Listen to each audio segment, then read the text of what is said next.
Thanks for joining today's webinar. I'm Stephen Richardson, State Manager for Victoria and Tasmania for Creative Partnerships Australia. Before we commence the course, I would like to acknowledge the traditional custodians of the land on which we meet. Creative Partnerships Australia acknowledges Australians, Aboriginal and Torres Strait Islander peoples as the traditional custodians of the lands on which we live, work and learn. We pay our respect to their elders, past, present and to our shared future. Today is the third of 4 in our knowledge series, and we're delighted to have Tom Ahern and Tammy Zonker join us from all the way over there in the US of A. But before I introduce them and we kick off, there's a little bit of housekeeping I'd like to run through with you all. First of all, please remain on mute and have your cameras off throughout. At the end, during our Q&A, I'll invite people to come and turn their cameras back on, and perhaps we can have a few questions through the Q&A session. But throughout the presentation, let's have our remain on mute and have their cameras off. And as I mentioned, there will be a Q&A at the end.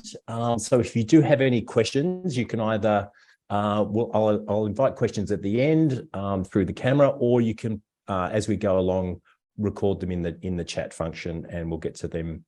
We'll get to them directly. Any technical issues you might have, just put them in the chat box and we will direct them to Matt or Lisa in the chat function, and we'll get onto that. And just a reminder, we are recording today's session, and a copy will be emailed to you at a later date.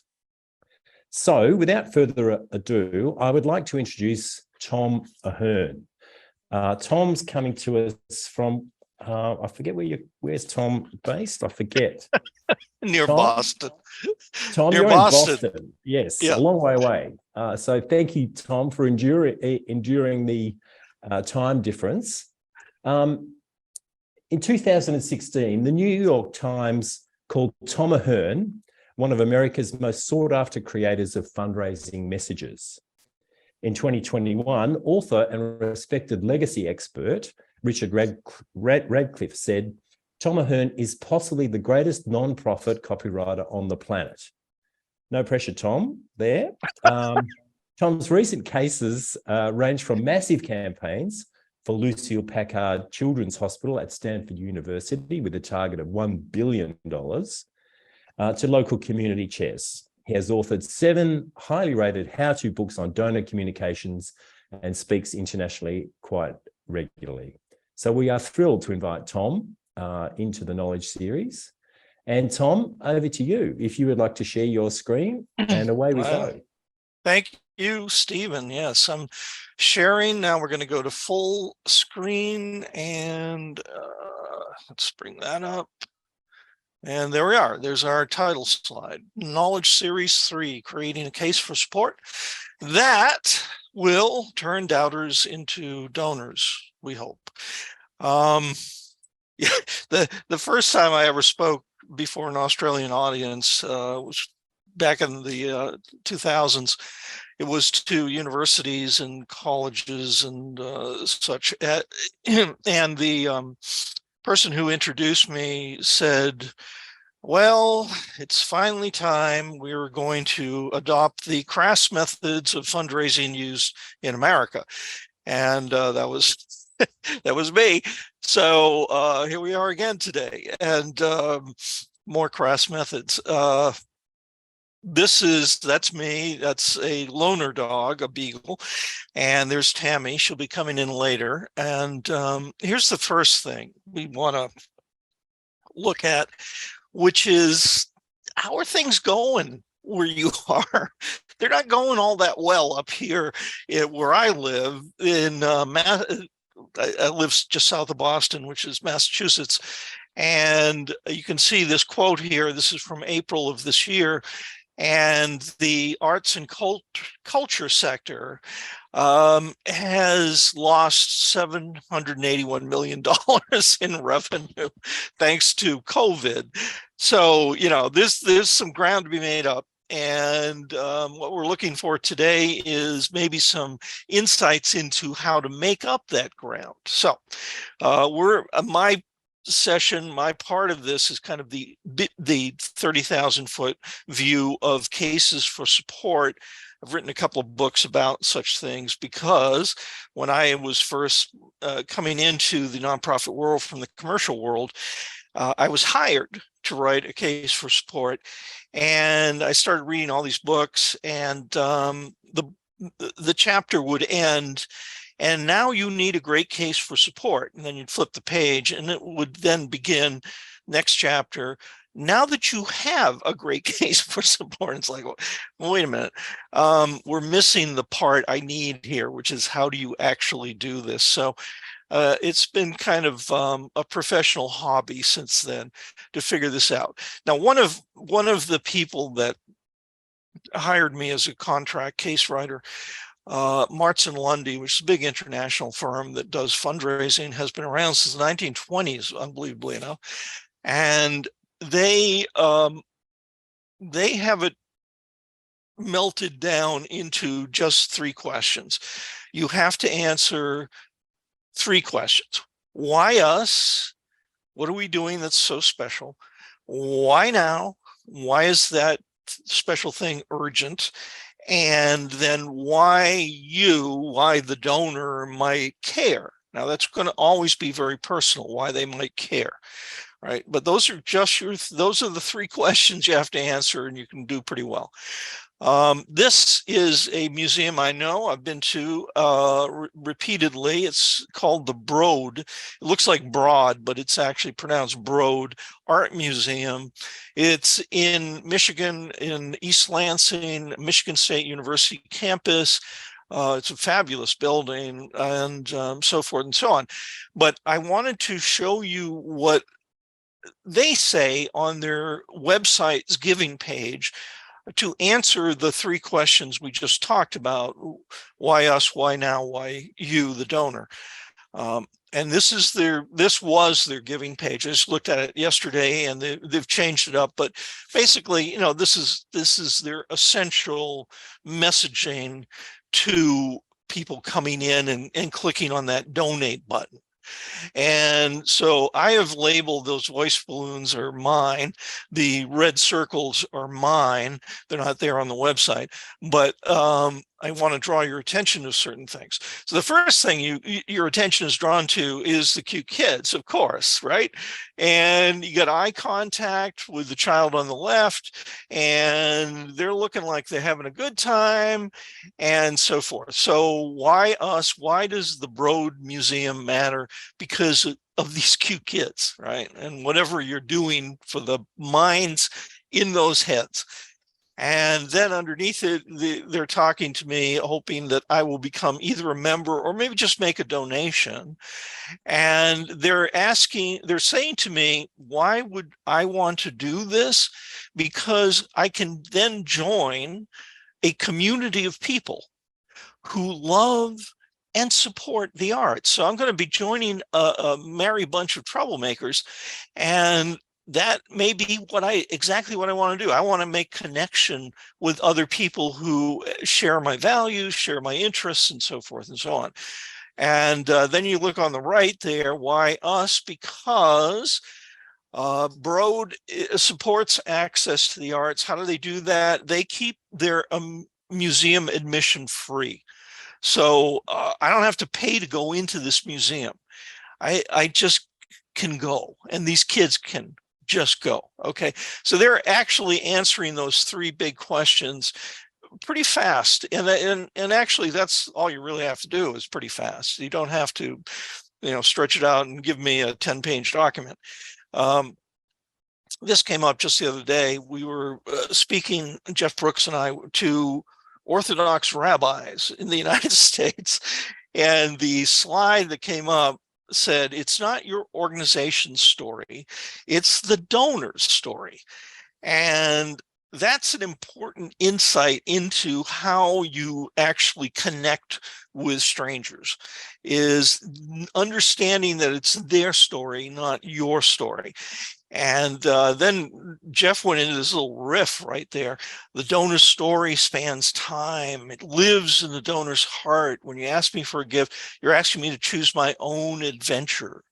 And adventure, yes, I go one way. Adventure, no, I go another way. Right. So it was a lovely insight on Jeff's part, and I wanted to share that with you because, you know, if you were to take all the 7 how-to books I wrote and distilled them down into one idea, it's this idea. It's not your story; it's the donor's story. Here is a charity based in the United States, based in New York City, and they make it possible for people to have drinkable water all over the planet, and that's what they raise money for. And one of the things that's lovely about these people, Charity Water is their name, is that they didn't actually know much about fundraising when they got started. So they reinvented the entire business, and they are fabulously successful. And this is this is one of their giving pages. This is where you become a monthly giver.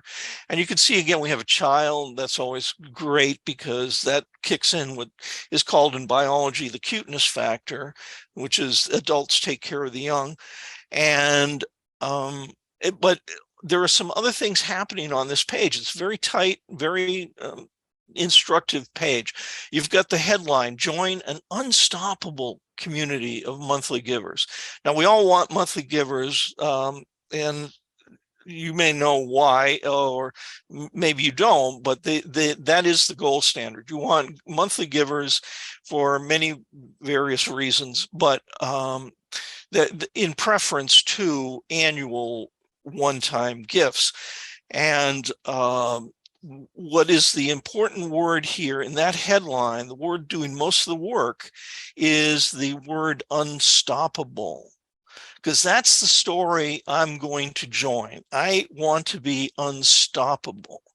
And then there'll be, you can see underneath the smaller type, there will be a day in our lifetime when we get to celebrate every person on the planet having access to clean water.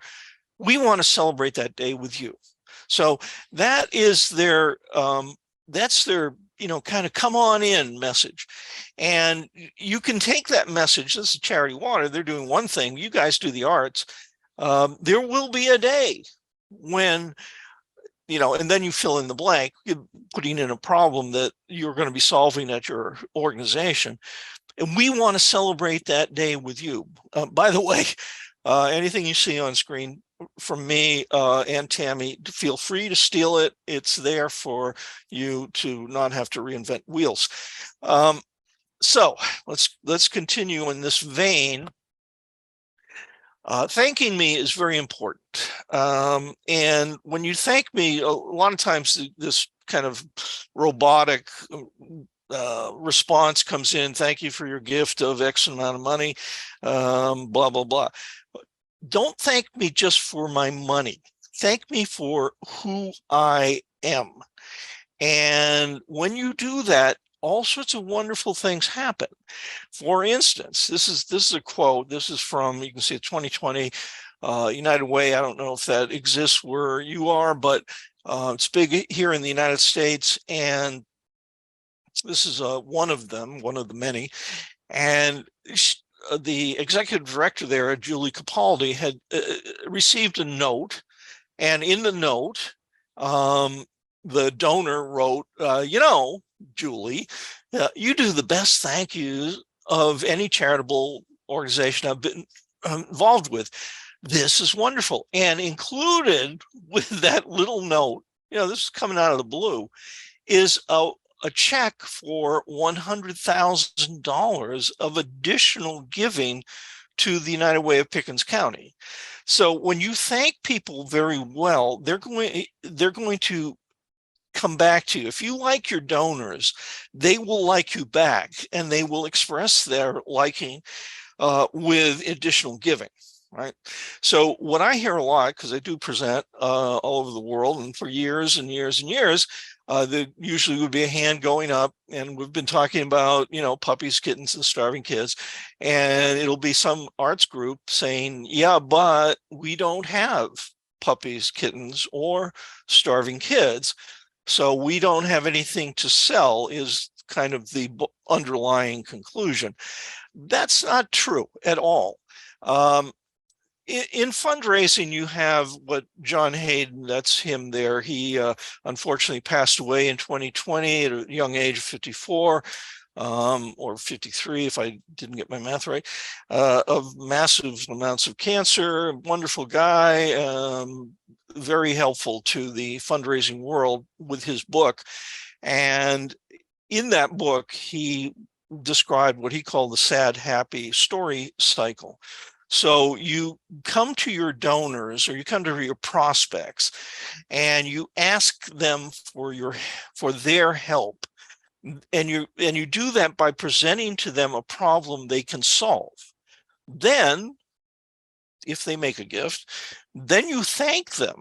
And you make a big deal out of this, not a perfunctory, just throwaway thank you, but a big deal thank you. Joy to the world.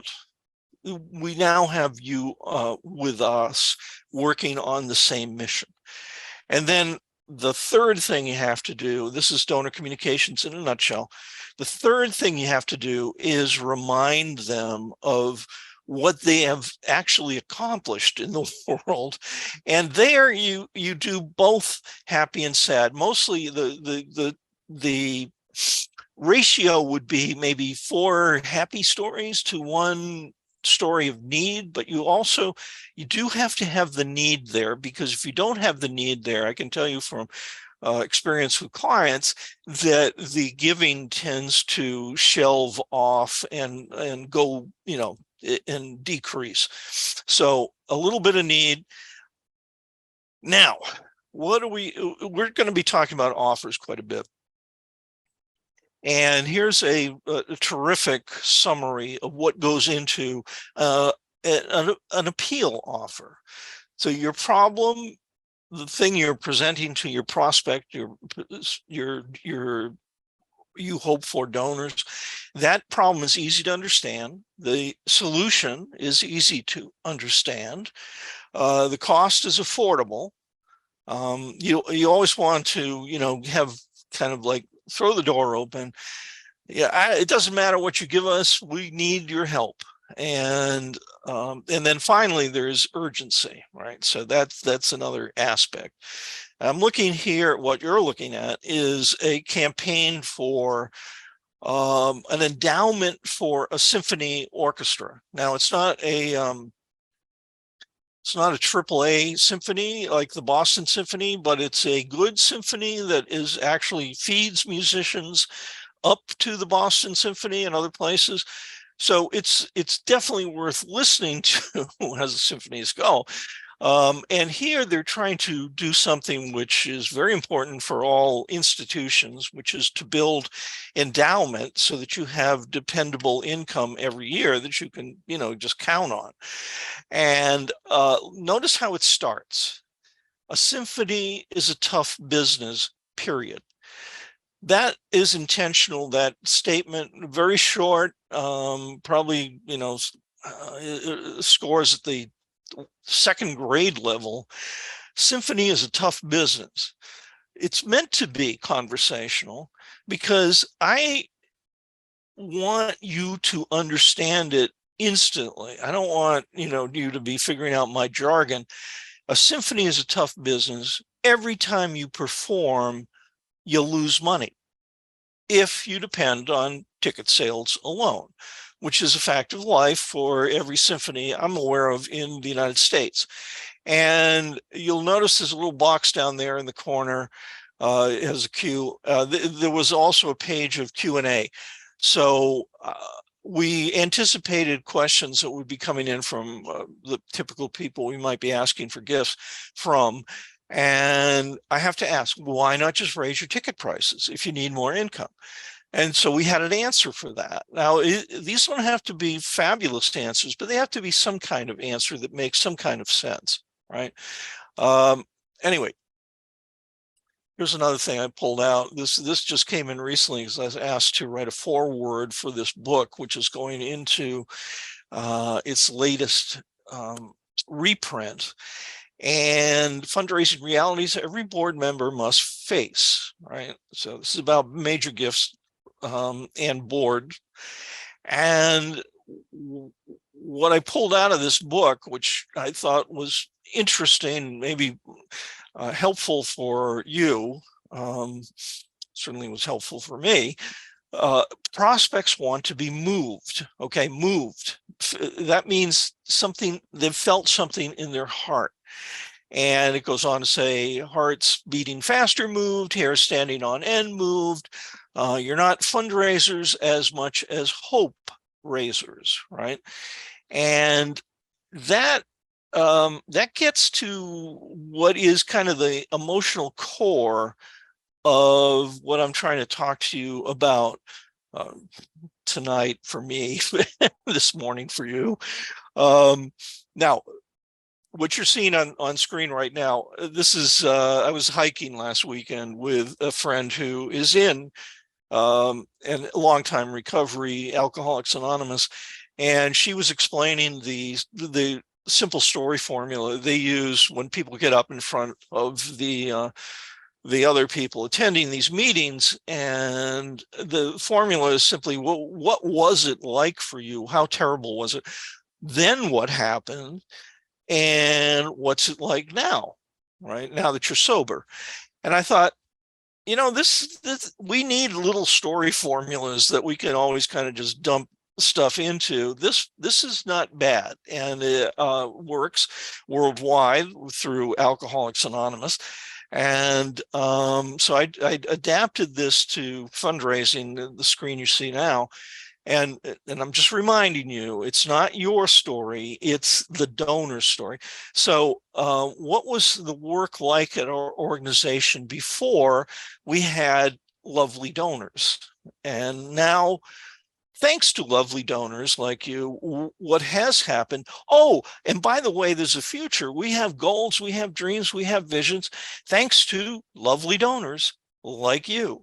Now, the lovely donors, I'm overemphasizing that because you really can't overdo flattery when you're talking to donors. This is it's not open to debate. You really want to bring some love to me, and if you do, I will love you back. Okay. Now here's John again. Hi, John. How you doing, buddy? He wrote this book. This is the book he wrote, and it came out just a couple of weeks after he finally passed away, unfortunately. But from this book, I've excerpted a little piece here. Ultimately, people act and give money to an organization because they want to feel a certain way. And when you focus on helping people feel a certain way, you're going to make more money. So here's a giving page from an art center near me up in Massachusetts, and it's, you know, it's kind of middle of the road, I suppose. I don't know, but it does its job. First, you have the headline, "Be a hero for the arts, donate today." So there's some emotional, there's some feeling there, the be a hero for the arts. Oh, I could be a hero for the arts. Okay, so there's a little bit of emotional kick there. And then you have your giving string, the amounts that you're suggesting people might consider. And then you have a photo of a child, a young girl, who is using the services from this facility. And look at the big smile on her face, and she's just having a ball. And so I get two jolts of emotional satisfaction here. I can be a hero for the arts, and look at that smile. That's thanks to me.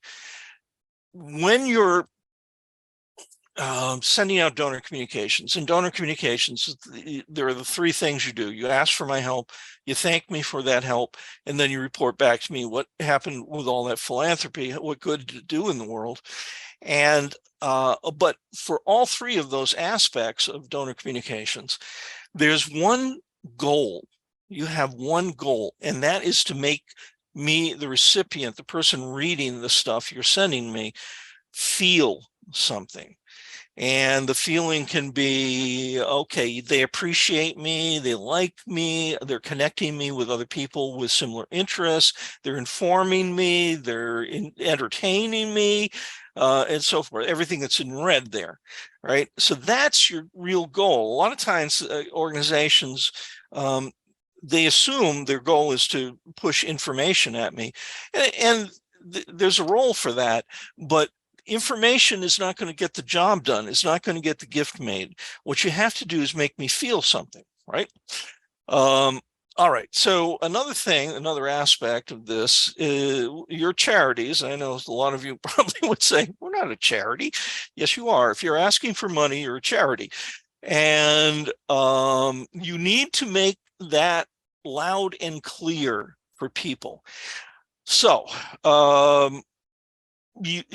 if you depend at any level to any reasonable degree on charity, you need to bring that to the surface so I see it right away, that you are charity donor dependent, right? Now, let's go to every website for nonprofits on the face of the earth, and what you'll find is a donate button, right? So I'm being a little facetious here, but just know that this will not do the job. This is not enough. So when chasing new donors, the button is blah, bland, trite, emotionless, and uninspiring. Oh, also a cliche. And of course, there's some causes where you'd go, okay, we're dealing with some pretty serious stuff like brain cancer or something like that. You're in the arts. And so your stuff, being trite and presenting me with a cliche is not what you do. That's kind of like the anti-personality of your cause. And so here I've taken that donate button, I've added 2 bits of phrasing to it. Not that these are great, it probably took me 2 minutes to write this, but you're an arts angel, donate. Oh, and thank you. Now, the thank you there is actually thanking them in advance. They haven't made the gift yet. They haven't clicked on that button. But when you thank people in advance, that sets up a phenomenon that psychologists call reciprocity, which is you did something for me, therefore I feel I might do something for you, right? So all I've done here is to what I'm calling emotionalize, just to make up a bad word, the donate button. How you do it, that's your work. So, come up with something good. All right, more basics, basically. Where does the response come from? Why is money coming in? Well, as you can see here, you've got 40% comes from one thing, 40% comes from another thing, and 20% comes from a third thing, right? The 40% that is the most important is, are you asking the right people? So if you're asking me for money, is that because I've given to, for instance, some other arts organization, therefore you have a suspicion that I am a so-called arts lover? If you're sending your stuff, if you're doing direct mail, for instance, or email, and it's going to people that have demonstrated absolutely no interest in what you're up to, it's just a waste of everybody's time, theirs and yours. The second 40% is the offer. What are you asking the people you're sending to do? And then the final 20% is, are you giving me something that actually is intriguing, interesting, surprising, delightful? And because you're in the arts, that 20% is actually probably a little more inflated. That might be a 30%. And so forth. So again, don't bore me doing what everybody else does, what you've done last time and that didn't work. That is not going to get the job done, right? Here's an example. I love this one when I first ran across it. This is from an arts group out in the middle of Michigan. And they're just advertising, they're going to have, they're going to come create concrete coasters and ages 14 and above, all welcome. And what's really important here is that it's going to happen with cats. So cats will be available to sit on projects and get paint everywhere, which is a delightful, enchanting, oh, I gotta go. All right, here's we study success, we're trying to anyway. And this is a successful direct mail appeal that brought in members. And you can see the results there. Membership jumped 20% with just one letter. So it's not about the arts, but it doesn't matter. What it's about is people, it's an environmental cause. It went to local people who already showed interest and gave to other environmental causes. And so in your case, it would be people who already give to other arts causes. And all it's asking right up top, big type, will you be my friend? That's the Mississippi River talking, or that's a painting talking, or that's the dancing shoes talking, or that's a seat in my theater talking. Actually, that's the Mississippi pleading for your help. And I the red arrows are there. I'm pointing you to what is actually happening on this page. So we start with an unboring offer. It's a question mark because question marks tend to create more attention on the part of the audience. It's just involuntary. And then we have, what we looked at before, we have urgency, we have an easy to understand problem, we have an easy to understand solution, and it's affordable, and that's all you really have to do here. Now, this letter does go on for 4 pages, but it just basically says the same thing over and over and over. What is an offer? Anything I can respond to, which means everything on your website, everything in your e-news, everything in your emails, everything that you send out, maybe through social media, that I can click on, any of that is an offer. That's something I can do, I can respond to. And in fact, you use these offers as a way of measuring whether anybody anywhere is actually paying any attention to you. So I'm going to show you some things from my neck of the woods. And we have what we have up in where I live is really good art, really good museums, really good theater, really good all sorts of arts. And this is a small theater group that our household contributes to. And the offer, you can see in the subject line, our work continues thanks to you. Oh, well, I should take a look. And as I said, this is a cause we donate to. And just know that every subject line you put on top of an email is an offer. It's an offer to open that email. And if the email doesn't get opened, then of course nothing else is going to happen. So, so forth. When I open this one, I see right away a button, click here to donate. I might, if I haven't recently donated to them, I might take that opportunity. These subject lines are an art form, I believe. What I've been doing for a bunch of years now is whenever I find myself involuntarily opening up an email because the subject line, for some reason, captured me, hooked me, then I copy that subject line and I throw it into a file, and now I have hundreds of subject lines that made me open them. And you can see what some of these are. may contain cute kittens. Okay, I have to look at that that email. You're in luck. Well, I'll celebrate that pun. Love is this in the slime for banana slugs. Well, yeah, we're going to find out more about that. So this is what you would call a high value piece of messaging. If the subject line makes all the difference in terms of your opening rates, then make it an irresistible subject line.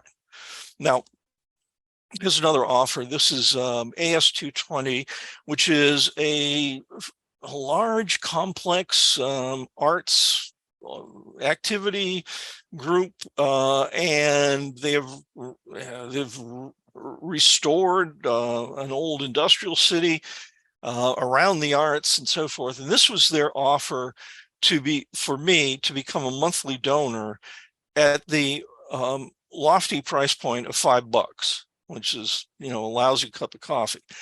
And I said yes, and I have been now a monthly donor for years to AS220. Now, some of the things they did right here, for instance, become a fan of AS220. Not become a donor, not become a sponsor, not become a supporter, not become something kind of neutralish emotionally, become a fan. A fan, fans can go crazy. And so, and I already was a fan. So they were basically connecting with what was already inside me. And as I say, it worked. Here's another one, different small theater group, but wonderful, doing fascinating work. And 2 shows and a brand new class now in the works. That's the subject line's offer. And then I open that up and they tell me there's 2 shows opening this week. So that's another offer. And then I have a button down there about the show. That's another offer. I can click on that and learn more, and so forth and so on. And there's a face. And that face, I know that face. I've been to a couple of performances by Christopher Johnson, and he is amazing. He's some kind of genius, and he's fast. It's just wonderful entertainment. And here, as a man of color, he's talking about, he's going to give me an invoice as a white person for the emotional labor of him having to grow up as a black man in a white majority country. and I'm laughing. It's not that funny in a way, but he is a very entertaining fellow. So it's not painful. It's painful emotionally, but it's mind-blowing. It's wonderful stuff. And Wilbury Theater Group, we gave them $10,000, which was a major gift for this small group. Here's another one, another offer. Subject line: tomorrow, holiday art market at the Yard. What's the Yard? The Yard is the Steel Yard, which is a wonderful place where you can learn how to weld or do jewelry or pour molten steel. And they have a lot of events there and so forth, which is what this one is about, the Holiday Art Market. That's an event. And, again, we're donors to them.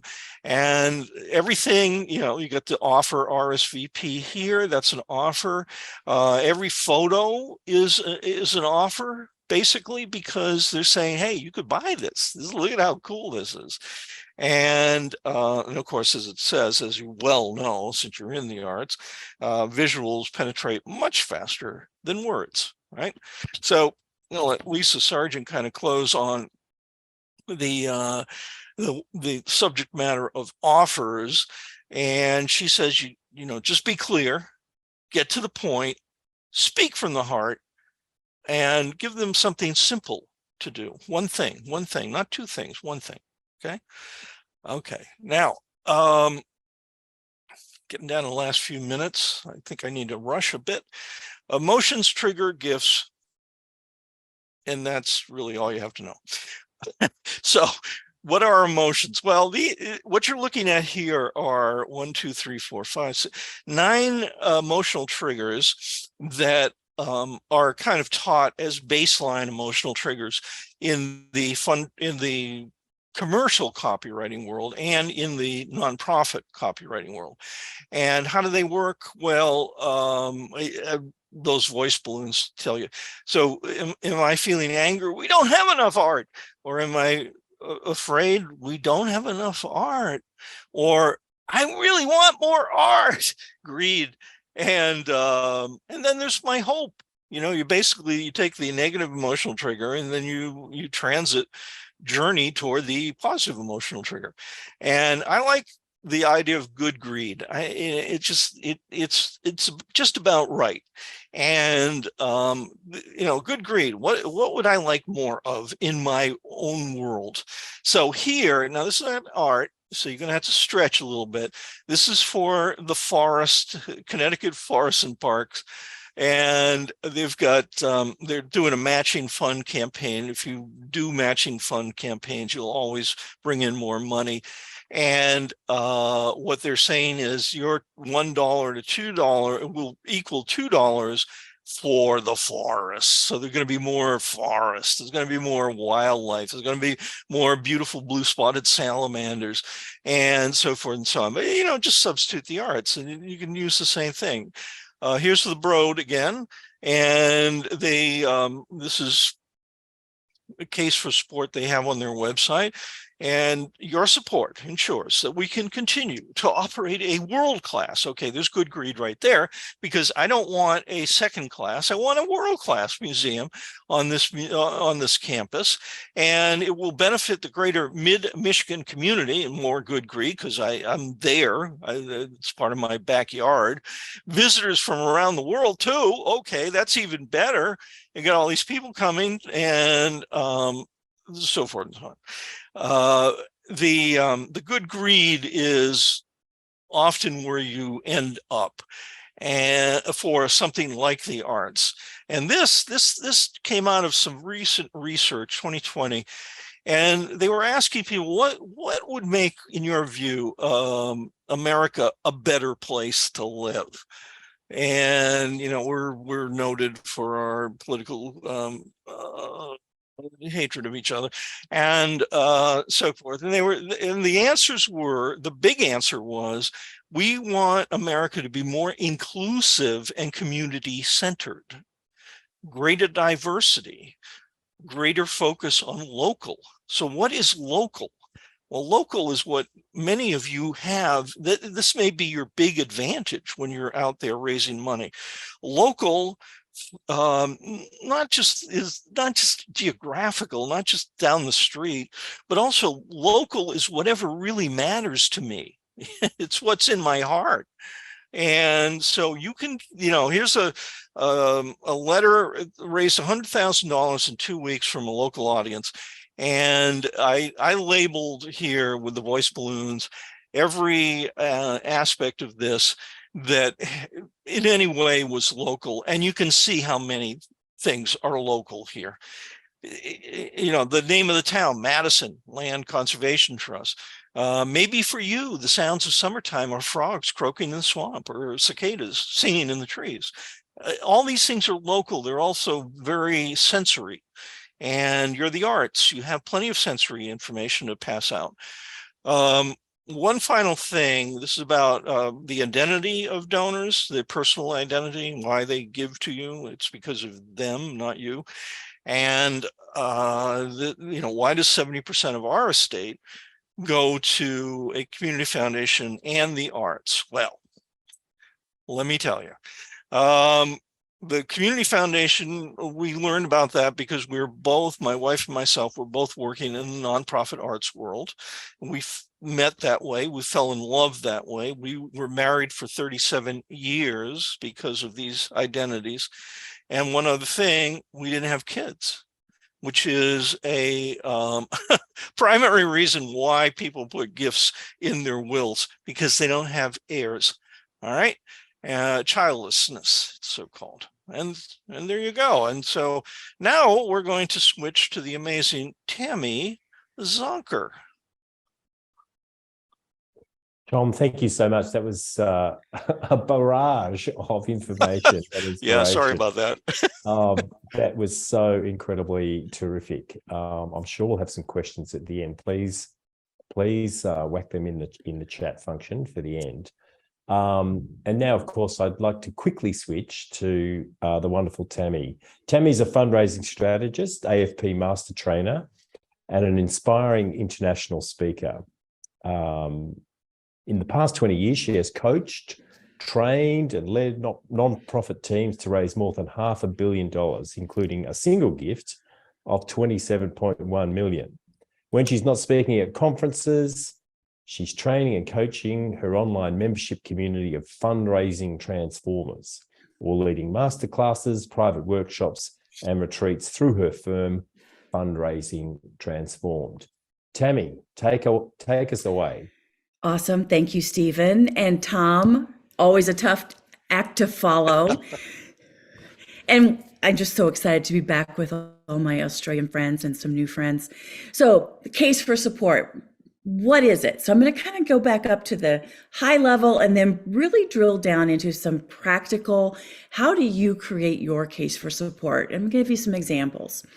So the definition, my favorite definition, comes from Tom.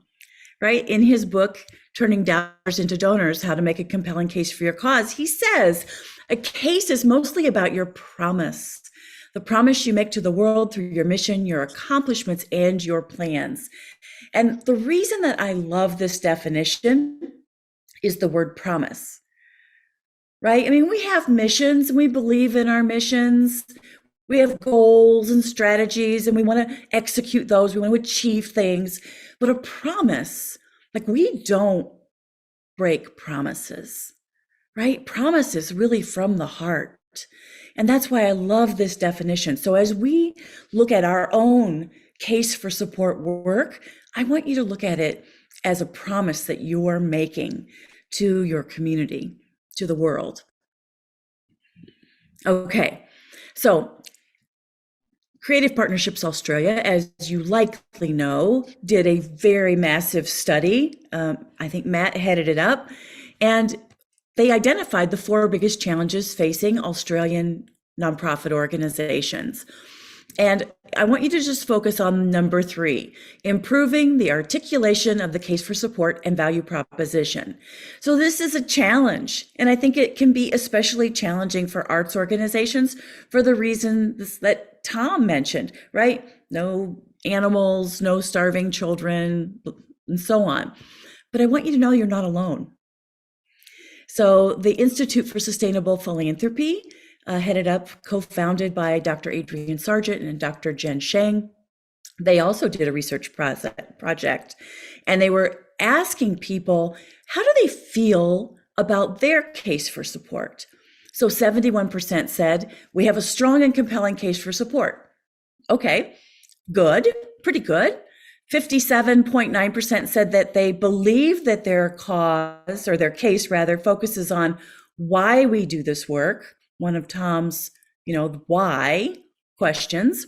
And 55% believe that their case conveys why they are uniquely qualified to do this work, the why us question.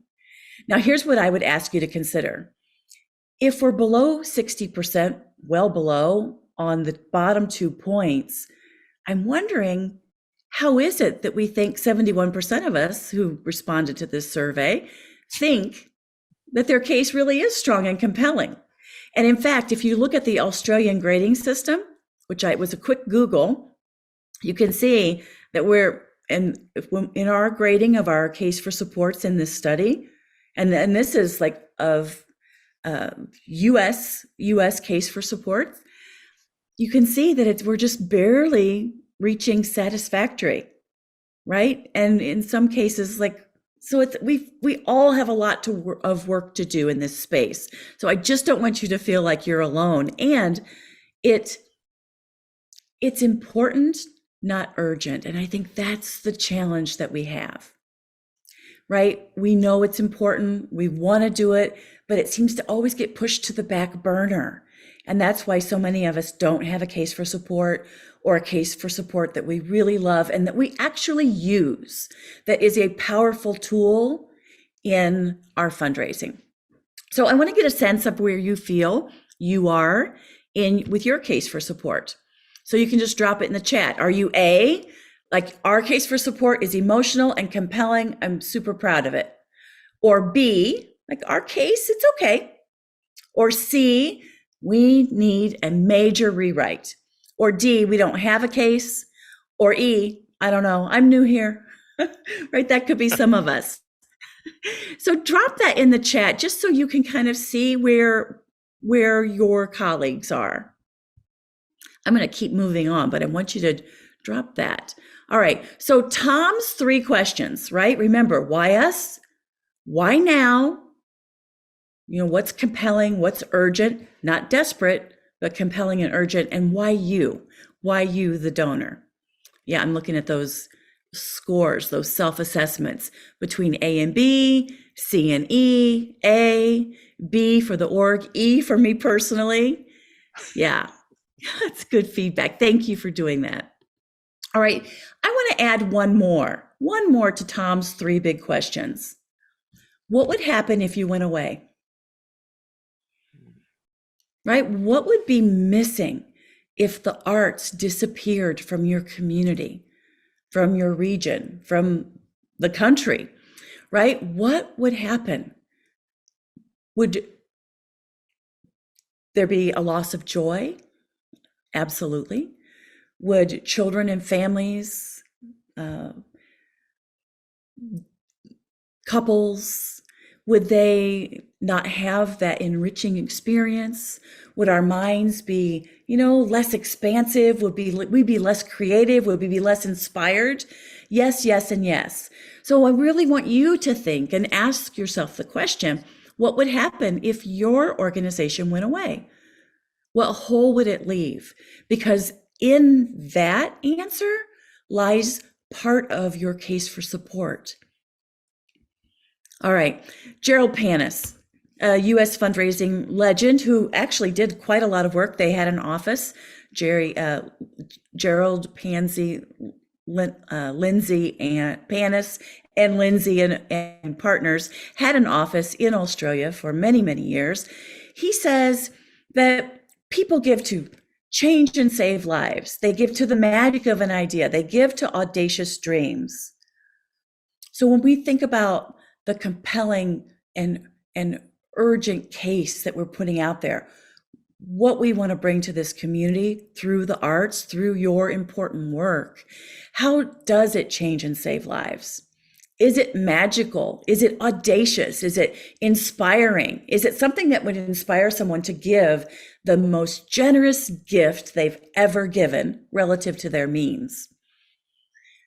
If we're just trying to keep the lights on, if we just want to replace the upholstery on some theater seats, that's not as inspiring.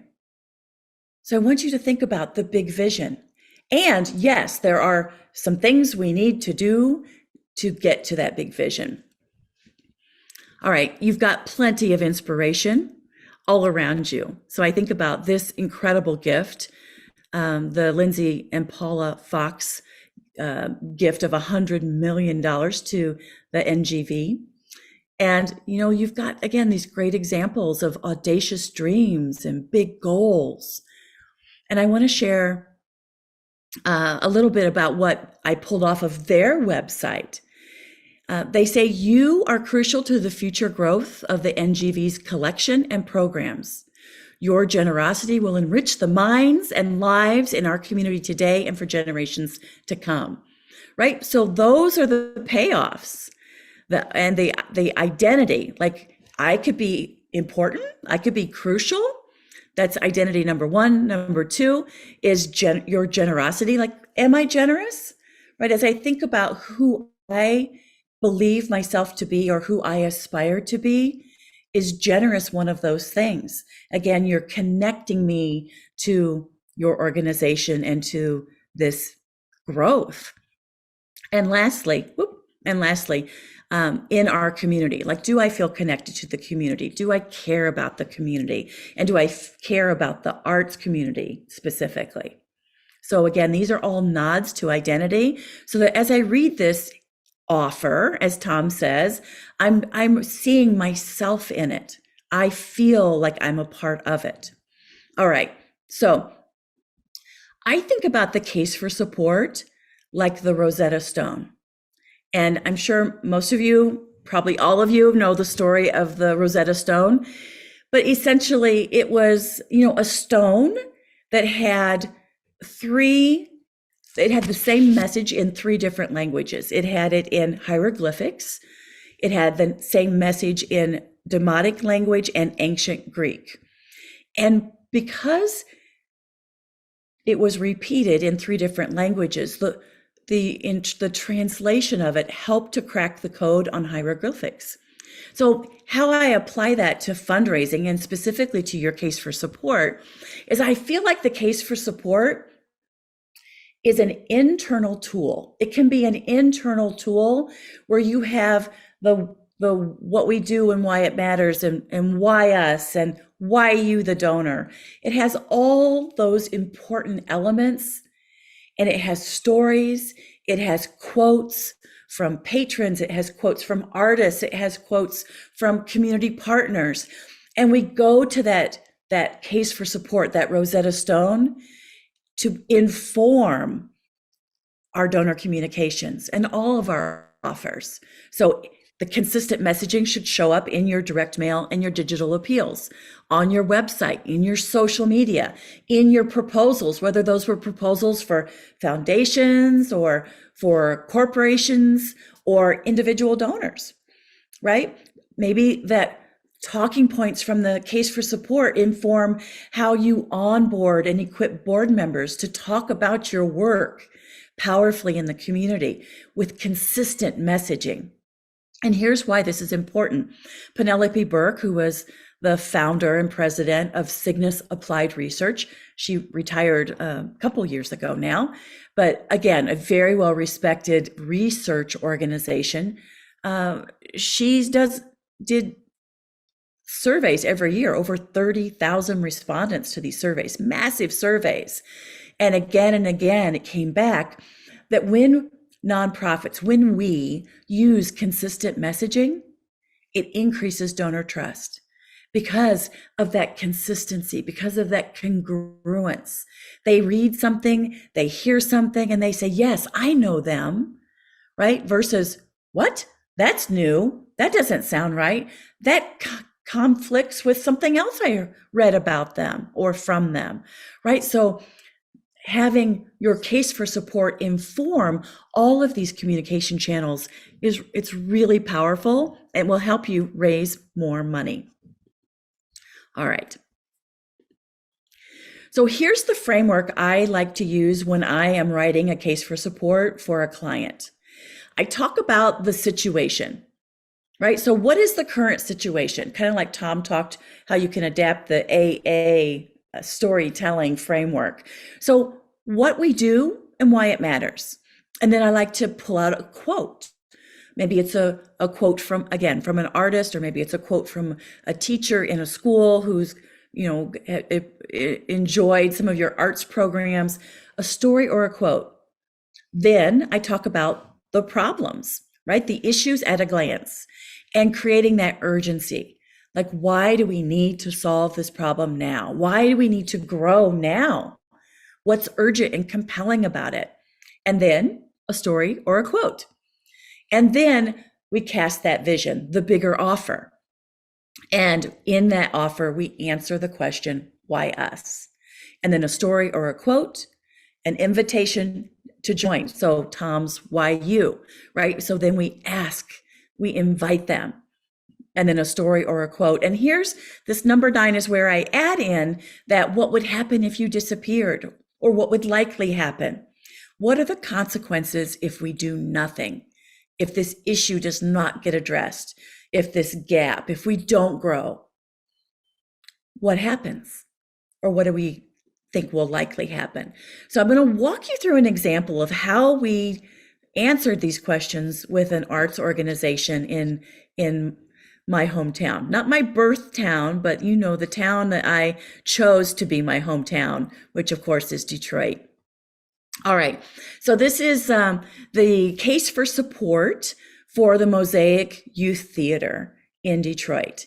And so when they talk about what they do and why it matters, we say, yes, we are a youth development model or organization that helps youth grow their skills, their self-image, and their community commitment to community by focusing on, the arts, their expression. They have to apply to be a part of it. They really need to have some talent. And then we set the bar high. We expect and fuel them to really perform at professional levels. So we have high expectations for these students, and regardless of their circumstances, right? Again, you were going to talk about some of the challenges that these youth do encounter. So we set these high expectations. We create an environment that's safe and supportive, emphasizing that everyone belongs. And we empower the youth through active participation, right? Like they need to show up at rehearsals. They need to give 100%. They need, and one of their taglines is excellence on stage and in life, right? So we equip and empower them to learn and to make good life choices. And they're incredibly talented. So why now?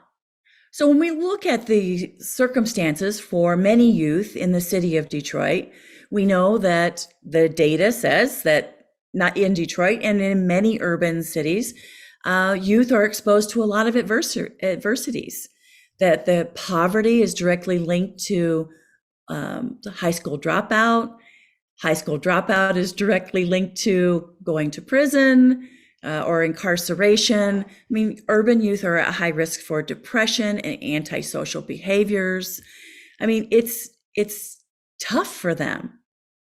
And there's an impact on our community if we don't lift them up, if we don't pour into them, have high expectations, and give them a place to be seen, heard, and valued. So there is a compelling and urgent case to be made for reaching out and bringing art to the community through these marginalized youth. So why us, right? So the case for support, the why us for Mosaic, is that we believe in excellence on stage and in life, and that they are a performing art troupe, but they're beyond that. They really believe that young artists benefit from participation through those three important elements. And you can see some of the quotes on the side there, quotes from alumni. 97% of alumni agreed that Mosaic improved their ability to make positive decisions in life. I think Mosaic influenced me more than any other experience in my life. I attribute my personal goals of expecting only the best and nothing less out of myself to my Mosaic training, right? And 95% of Mosaic youth ensemble members graduate from high school and go to college. Now, according to the U.S. Department of Education, only 51% of African American students graduate and from high school, and only 21% leave high school college ready. So again, this is the arts meets really empowering youth to be the amazing people they were born to be.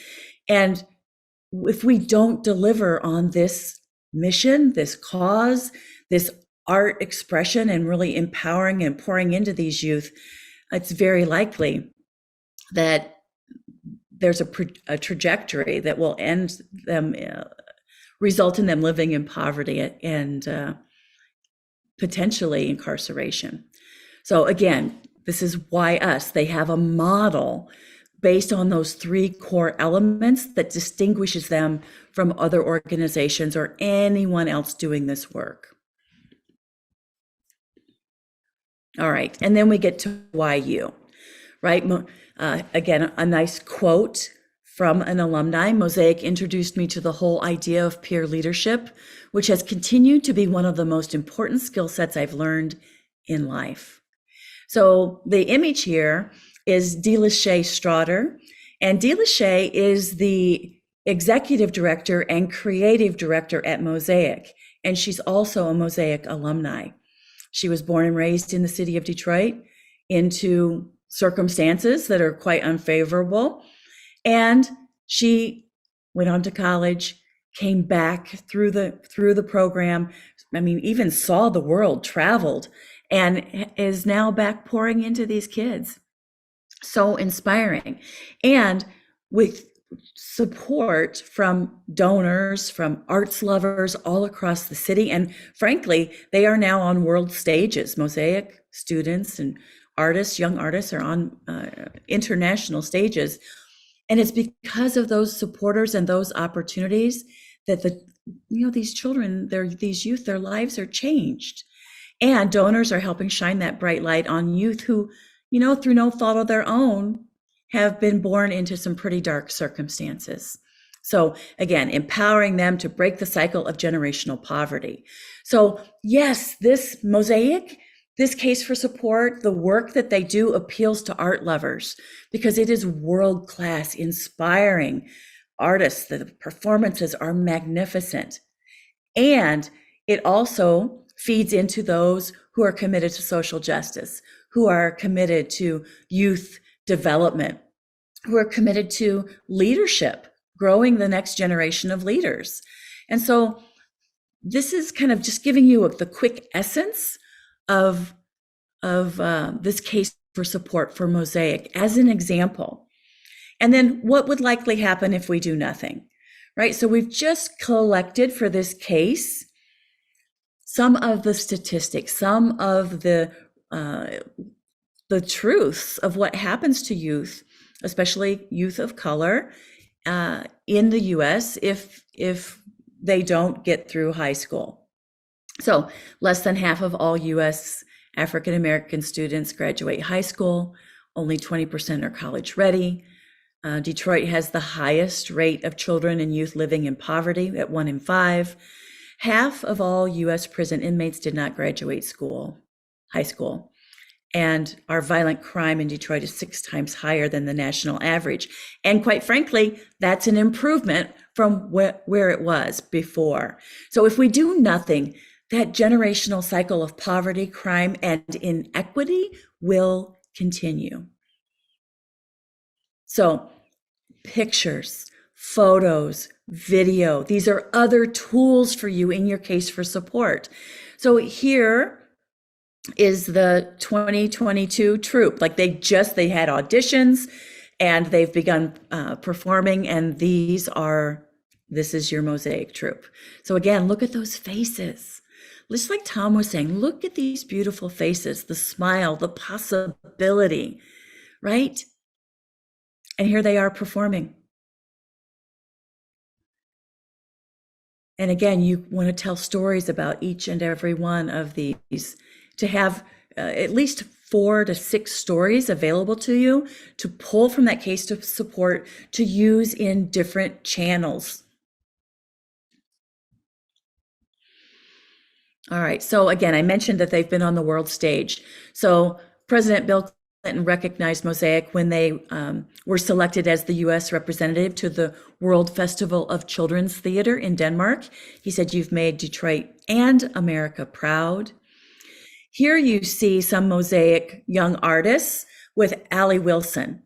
And Allie is the one in the yellow shirt. If you don't know Allie Wilson, of course, she's a Detroit native, but she's an American songwriter, artist, collector, and art director. Unfortunately, she passed in 2019. But she's the one who co-wrote Earth, Wind, and Fire's September and Boogie Wonderland. And because I love you, I won't sing those to you. But again, making your case is a magnet. It's a magnet for supporters. It's a magnet for art lovers. It's a magnet for leaders in the art space, innovators, creatives, to come and to pour into you. Here's another great example. you can see here in the center, that is Jeffrey Seller, of course, the producer of the Hamilton. And he was also born and raised in Detroit, obviously lives in New York City now, but he's been very involved with the youth. And in fact, when Hamilton opened in Detroit, the proceeds from that opening night went to Mosaic Youth Theater. And in addition to that, he granted $1 million from he and his husband's private foundation. And some of these students actually took a summer internship and went to New York and worked with Jeffrey and some of his colleagues. So again, your case for support, if you can say, answer the questions like, why us? Why now? And why you? And what would happen if you went away?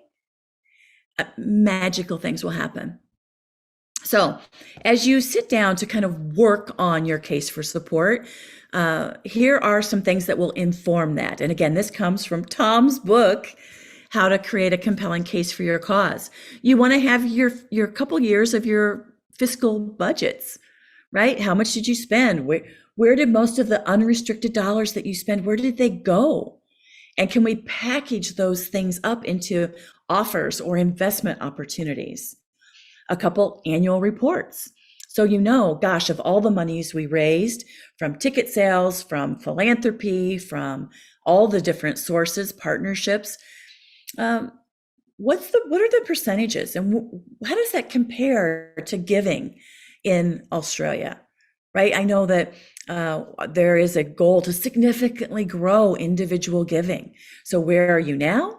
Where do you want to be this year, 3 years, 5 years, 10 years? And start really building your case, your big, audacious dreams, your awe-inspiring goals around that growth. You want to have, again, if you've got your mission statement, a strategic plan, if you've done any kind of a SWOT analysis where you've assessed what are your strengths, weaknesses, opportunities, or threats, or a landscape analysis to identify what are other organizations, other arts organizations doing. Tom gave the great example of Charity Water. And so I think about when I work with organizations that are about clean water, we go to Charity Water, and they are just so innovative and so brilliant. And as Tom said, what they're doing can inspire what you do, and then you'll make it your own. So any of those documents, have those handy when you're getting ready to really lean into your case for support. Your organization's brochure, your website copy, your brand guidelines. As I mentioned, I want you to have at least 4 stories, probably more like 6, and continually refresh those stories. And those stories can be in print, right? Written stories. Again, video stories, audio stories, and of course, your organization's strategic plan. Your case for support must support the strategic plan of the organization, as does the budget must support the strategic plan, right? And so those 3 documents really interplay. They depend on one another for you to get where you're going, for you to make those dreams a reality. All right. So Tom, I don't think Tom mentioned this. He has a free newsletter. So I encourage you to go sign up for Tom's newsletter. And I also have a mentorship program that's free of charge. So you can hear some live trainings every single month. If you find that interesting, just take a picture of that QR code and it'll take you to a place where you can sign up for more free stuff. All right. So that was a bit of a whirlwind. I think we've got time for about 15 minutes worth of questions. And Stephen, if you want to, if you want to help lovely. Thank you so much, Tammy. Incredible information as always. Wonderful. We do have a few questions through the chat, which I will throw to, but I think to both you and Tom, really a question from me to kick us off. Are you seeing any sort of new initiatives, any new trends? Is there anything you can sort of point to that people are trying something a little bit new, a little bit different? And further to that, do you see what do you see as the sort of future? What does the future hold in this area? I'll make a pitch for nothing new needs to be figured out. You need to know your basics. And let's start there. What I'm seeing, first of all, there's a lot of turnover. I don't know how the market is in Australia, but I do know the U.S. market for fundraising. And in the U.S., the people coming into the fundraising trade last for about 18 months, and then they're gone, right? And so you're having rapid turnover. A lot of charities have a very difficult time finding anyone qualified to take the job, even if they're paying good money. And what I'm seeing is kind of a split in that that market, that career market. And there are people that are desperate for training and good information, and there's plenty of that available. And then there are the other people. So it's kind of an 80-20 Pareto thing. And I just, there's no such thing as a real shiny new thing. You know your basics, and then you add on to them what maybe you've learned about from someplace else. For instance, I learned about Facebook fundraising by going to Australia. And it was being done at its peak there. And I went down and I spent a couple of weeks and just learned about it. So there are new things coming about all the time, because we have all these other channels. For instance, TikTok is a very interesting channel. It was very interesting for the political scene here in the US in the last few weeks. Those things are great, but one of the things I learned about Facebook fundraising was that any trained copywriter from the 1940s can write an ad for Facebook. The channel was new, but the techniques were not. Yeah. I would just add, I feel like a lot of organizations recognize they need a case for support if they're planning a capital campaign. And I think that the next level, and what people are beginning to realize, the smart ones, the ones who are going to raise more money, is that you really need a case for support for all of your fundraising, right? And again, there should be one case for support that is an internal document. This is not something you're going to email to a major donor. This becomes like the source, and you pull from it for all of those donor communications. And again, I just think that that's, if people are becoming more aware of it. Lovely. Thank you so much, Tom. Tammy, I've got a terrific question from my wonderful colleague in Queensland, Zoe Graham. Wave, Zoe. Say hello to everyone. Hey, Zoe. Hi, Zoe. Zoe wants to know, we're commonly asked about how much of the case for support an organisation should share with their prospective supporter before, say, their first meeting or their first contact.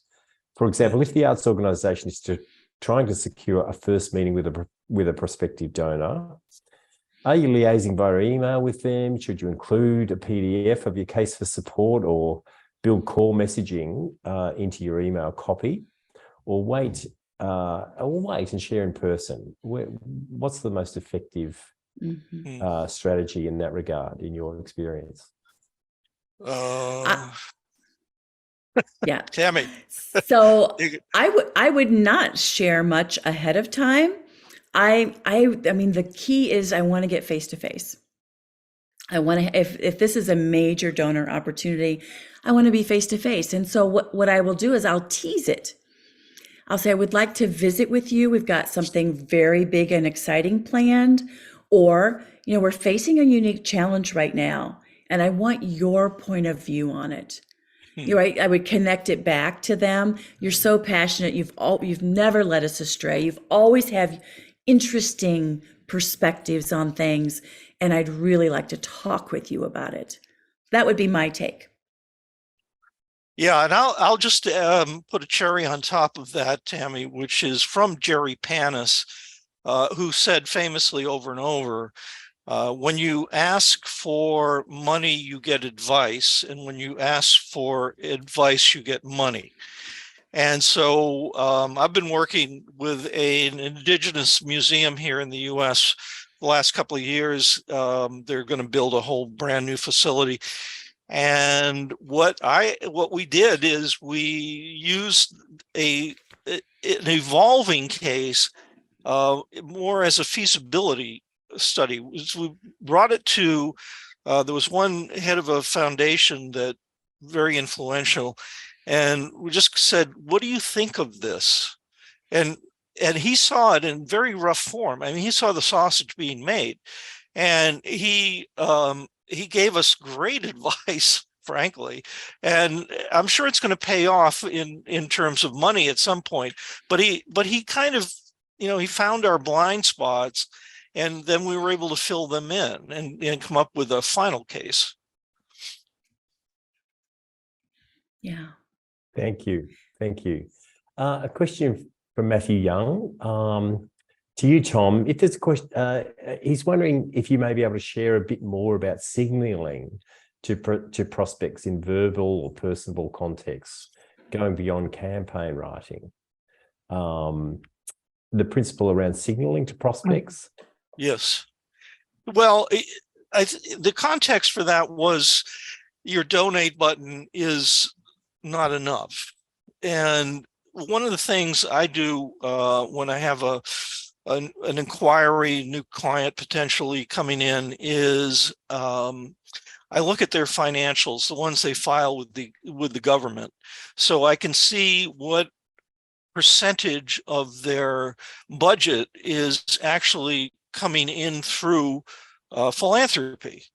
And in one famous case a few years ago, there was an animal welfare charity, and it turned out that 85% of their budget was thanks to giving, right? And yet they didn't know that internally. Even the chief financial officer didn't have that in her grasp. It's like, and of course their website didn't reflect it either. So what you want to do is make sure that within seconds, I understand that you need my help and that you're some kind of donor dependent organization.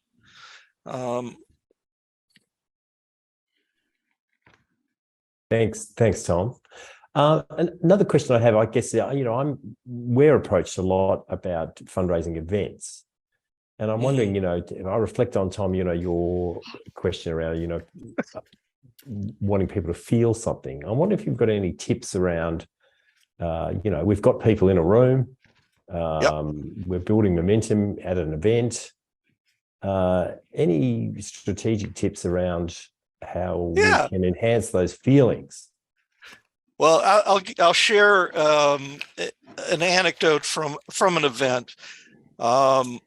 They had a video, and the video ran for, it was professionally produced, looked good, it was entertaining, and it ran for about 5 minutes. And it was about a woman who had escaped domestic violence and started her own business, a florist's shop and so forth.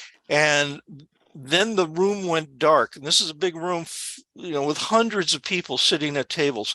The room went dark, and then one light came on, and it hit the podium where that same woman who had just been on the film was standing, and she now was in front of people live, and she thanked them for making this all possible in her life.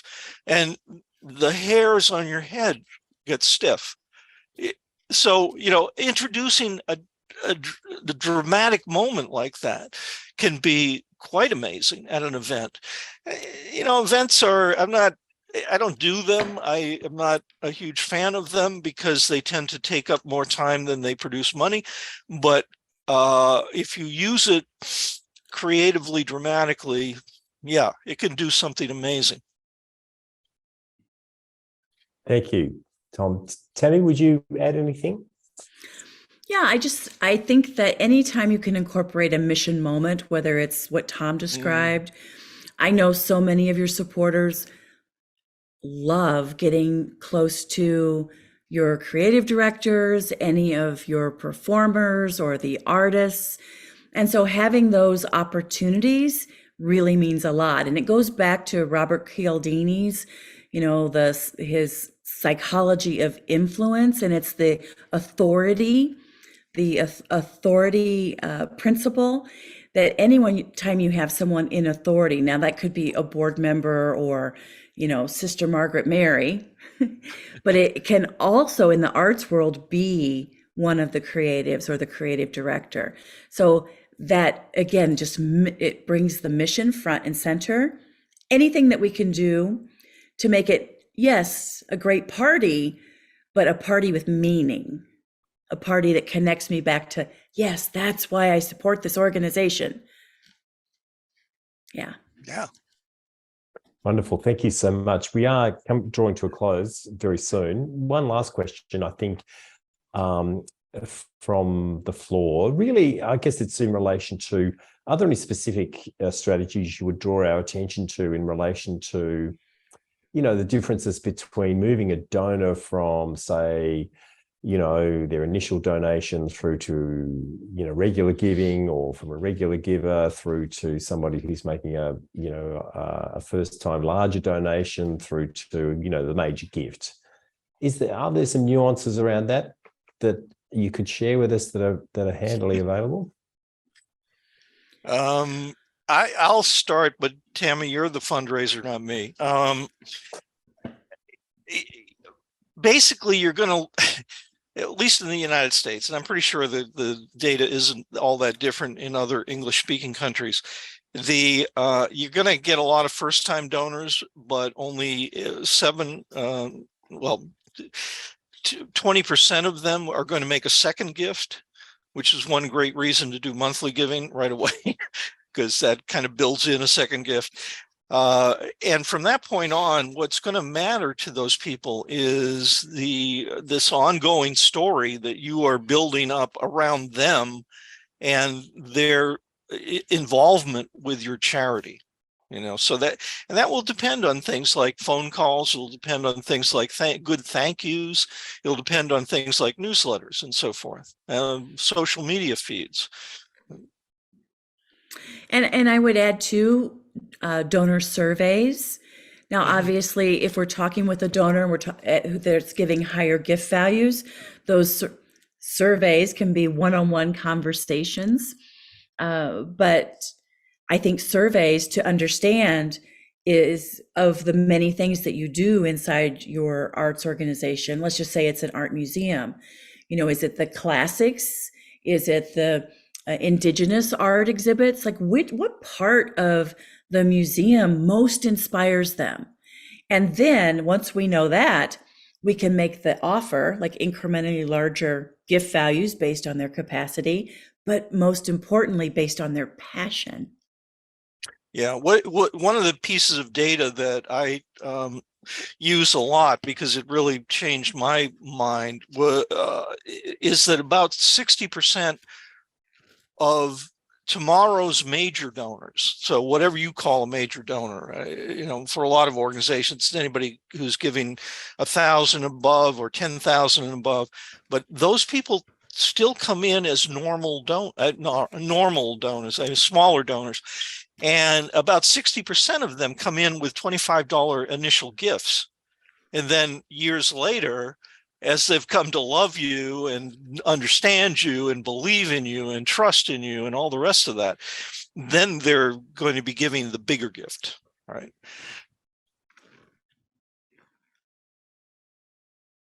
Lovely, folks. I think we're out of time now, so I'd once again like to thank Tammy and Tom for enduring their geographical and time location inconvenience to be with us here today. And everyone joining us from more locally, thank you so much. Watch out for our next Knowledge Series session, and we'll see you all again very, very soon. A quick reminder that we will send out a recording of this via email, so you'll be able to share this with your colleagues and to review. Thank you so much, and see you all again soon.